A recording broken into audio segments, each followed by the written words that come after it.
There are 8 things quietly draining your bank account right now. Not scams, not emergencies, just normal everyday habits you think are harmless. And one of them is the reason you still feel stuck financially. Today we are talking about 8 money traps you need to stop funding immediately, and what to replace them with. 1. Trendy clothes you don't even like. Stop buying outfits for people who don't care about you. You bought that shirt because it was trending. You bought those shoes because someone on Instagram made them look like they cured depression. And now they're sitting in your wardrobe with the tag still on them, staring at you like unpaid bills. Here's the savage truth. Nobody is thinking about your outfit as much as you think they are. People are too busy worrying about their own insecurities. Replace it with a simple, clean wardrobe that actually fits your body and your personality. Buy quality basics, neutral colors, clothes that can mix and match, fewer items, better fit. Instead of chasing trends, invest in tailoring. Invest in one solid jacket, one clean pair of shoes, things that last years, not weeks. Looking sharp isn't about having more. It's about choosing better. 2. Daily takeout and the so-called soft life habits. Yes, I said it. That daily delivery you call self-care is silently draining your future. You don't need a smoothie bowl that costs the same as your electricity bill. You're not treating yourself. You're slowly taxing yourself. Coffee every day, snacks, random fast food, because you were too tired to cook. That's not convenience. That's a subscription to staying financially stressed. Replace it with learning 3 solid easy meals you can cook on autopilot. Meal prep twice a week. Buy groceries intentionally. You'll save money, you'll look better, you'll feel better. And your bank account won't be crying in the corner. Soft life is peace of mind, not plastic containers from a delivery guy. 3. Upgrading your phone every year. You don't need a new phone, you need self-control. Your current phone works. It sends messages. It takes pictures. It scrolls endlessly while you procrastinate. What exactly is the new one going to do? Breathe for you? Companies release new phones with barely noticeable changes, and you line up like it's oxygen. Replace this habit by keeping your phone for at least 3 to 4 years. Take the money you would have used to upgrade and invest it. Build an emergency fund, or take a course that upgrades your brain instead of your camera lens. A new phone won't change your life. New skills might. 4. Impressing people who don't even like you.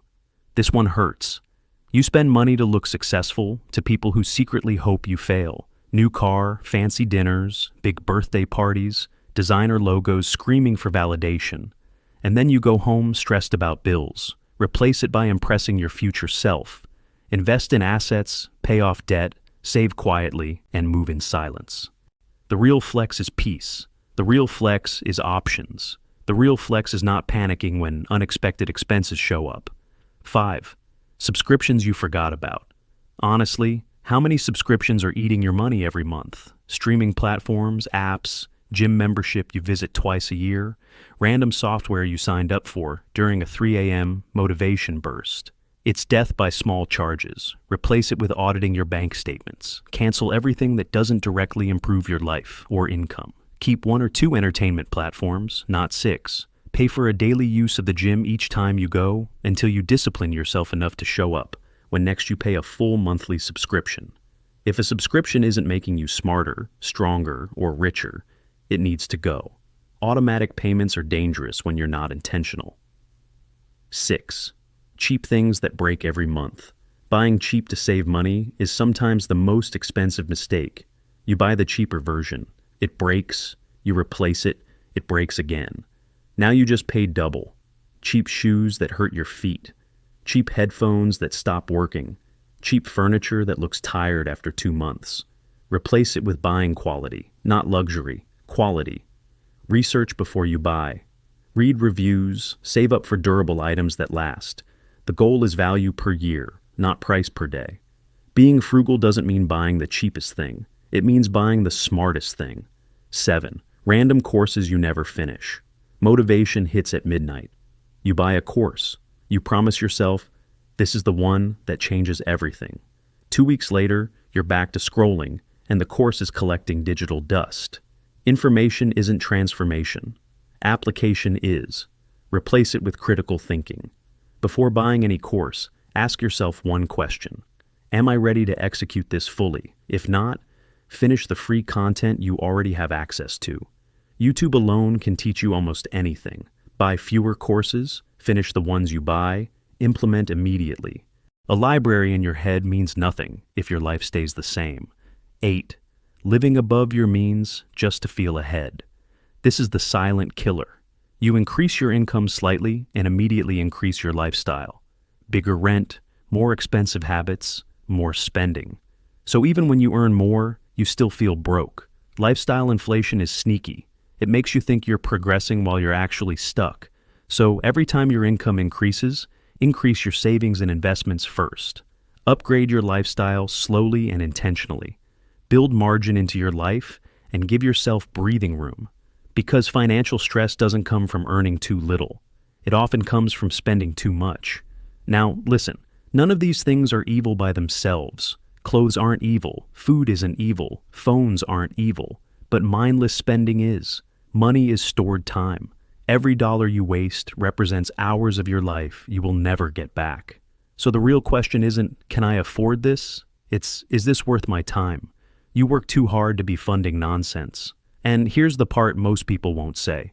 You don't actually want more money. You want freedom, you want options, you want to sleep peacefully. You want to stop checking your account before making basic decisions. That doesn't come from looking rich. It comes from being disciplined. Start small by canceling one subscription today. Cook one extra meal this week. Delay one unnecessary purchase for 30 days. You don't need a dramatic financial reset. You need consistent, boring discipline. And yes, it's less exciting than unboxing a new gadget. But you know what's exciting. Not panicking when rent is due. Not feeling ashamed of your bank balance. Not depending on the next paycheck to survive. That's power. You don't have to become extreme. Just become aware. Because once you see where your money is leaking, you can finally plug the holes. And when you do, something shifts. You stop chasing appearances. You start building substance. You stop reacting emotionally to marketing. You start making strategic decisions. That's when money stops controlling you. So the next time you're about to swipe your card, pause. Take a breath. Ask yourself if this purchase moves you forward or just entertains you temporarily. Your future self is watching. And trust me, that version of you doesn't care about trending sneakers. They care about stability. They care about ownership. They care about not being trapped. Be savage with your spending, ruthless with your priorities, and calm with your growth. Because broke is loud, wealth is quiet, and it's time you start moving in silence. The comment of the day goes to this user, and it reads, I'm subscribed to over 1,000 YouTube channels. Yours is constantly gaining an upward trajectory towards my favorites. That genuinely means a lot. Keep improving yourself.